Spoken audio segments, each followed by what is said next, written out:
નમસ્તે મિત્રો, સ્વાગત છે તમારું મારી ચેનલમાં। તો આજે હું તમારી સાથે વધેલી રોટલીમાંથી એક સરસ મજાના નાસ્તાની રેસીપી શેર કરીશ। તો આ રોટલી બપોરની છે અને રાતે આપણે આ નાસ્તો બનાવી અને તૈયાર કરીશું। એકદમ ટેસ્ટી મજેદાર નાસ્તો બની અને તૈયાર થશે। તો પહેલાં આપણે આ રીતે બે કોણ લેવાના છે, જે બજારમાં ખૂબ જ સરળતાથી મળી રહે છે। તો હવે આ કોણની ઉપર આપણે રોટલીને લગાવી દેવાની છે।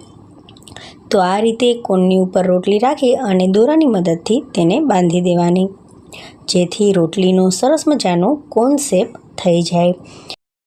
જો તમારી પાસે આવા કોન ન હોય ને, તો ગ્લાસમાં પણ રોટલી બાંધી શકાય છે। તો તમે જોઈ શકો છો કે ખૂબ જ સરળતાથી આપણી રોટલી બંધાઈ અને તૈયાર થઈ ગઈ છે। હવે આ માટે તેલ ગરમ કરીને મેં રાખ્યું છે। તો તેલ આપણે મીડિયમ ગરમ કરવાનું છે। તો તેલ અહીંયા ગરમ થઈ ગયું છે અને આ રીતે આપણે રોટલીને તળી લેવાની છે। તો જેમ જેમ રોટલી ક્રિસ્પી થતી જશે તેમ તેમ અંદરના કોન છે તે બહાર નીકળી જશે ખૂબ જ સરળતાથી।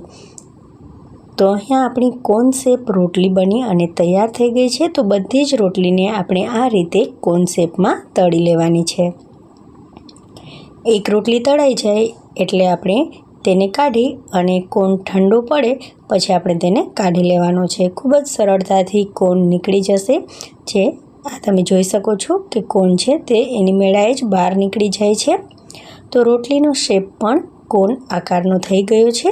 તો આ રીતે આપણે બધી રોટલી તૈયાર કરી અને રાખી દીધી છે। હવે રોટલીમાં રહેલા બધા દોરાને આપણે કાઢી લેવાના છે। તો આ રીતે દોરા આપણે કાઢી લઈશું। તો અહીંયા બધા જ કોન આપણા બની અને તૈયાર થઈ ગયા છે। હવે તેમાં ભરવા માટેનો મસાલો આપણે તૈયાર કરી લઈએ।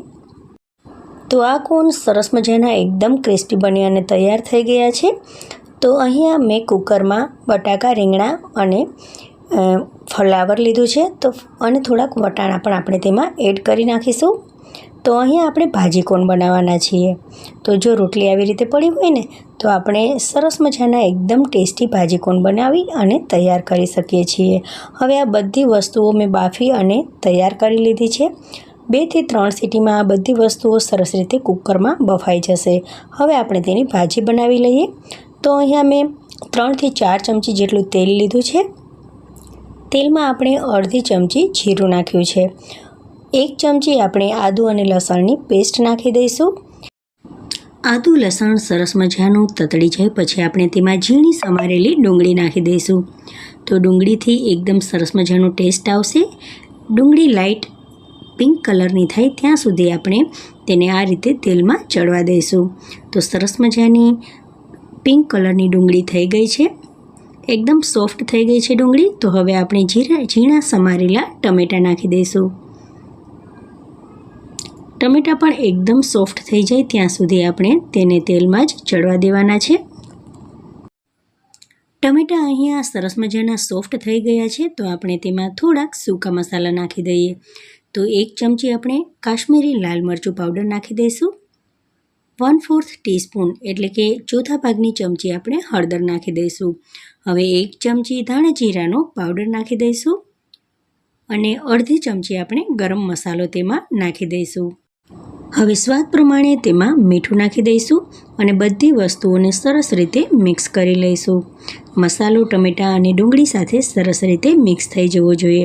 તો 1 મિનિટ માટે આ રીતે આપણે બધી વસ્તુઓને ચલાવતા રહેવાની છે।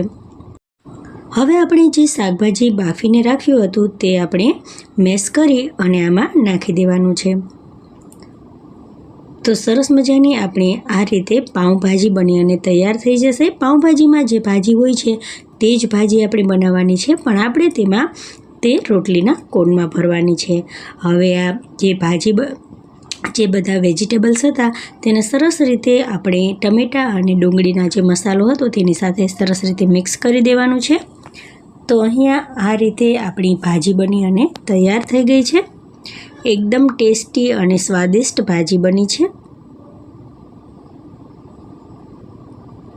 જો તમને વધારે પડતી તીખાશ પસંદ હોય તો તમે લાલ મરચાંનો પાવડર તેમાં વધારે નાખી શકો છો। હવે આપણે થોડુંક તેમાં લીંબુ નાખી દઈએ ઉપરથી। થોડીક કોથમરી પણ તેના ઉપર સ્પ્રિંકલ કરી દઈએ। તો અહીંયા આપણી સરસ મજાની ભાજી બની અને તૈયાર થઈ ગઈ છે. હવે આપણે કોન લઈશું. એકદમ ક્રિસ્પી અને જે સરસ મજાના ટેસ્ટી કોન બન્યા છે તેને આપણે લઈ લેવાના અને આ ભાજી તેની અંદર નાખી દેવાની. તો આખો કોન આપણે ભાજીથી ભરી લેવાનો છે આ રીતે. હવે તેના ઉપર એકદમ બારીક સમારેલી ડુંગળી નાખીશું. તેના ઉપર આપણે થોડીક સેવ નાખી દઈશું અને ટમેટાં પણ નાખી દઈશું. તો એકદમ ટેસ્ટી મજેદાર ભાજી કોન બની અને તૈયાર થઈ ગયા છે. જો ઘરમાં રોટલી પડી હોય તો આ રીતે તમે સરસ મજાની ટેસ્ટી વાનગી બનાવી શકો છો. તો મિત્રો, તમને જો મારી આ રેસિપી ગમી હોય તો તમે મારા વિડીયોને લાઇક અને શેર કરજો.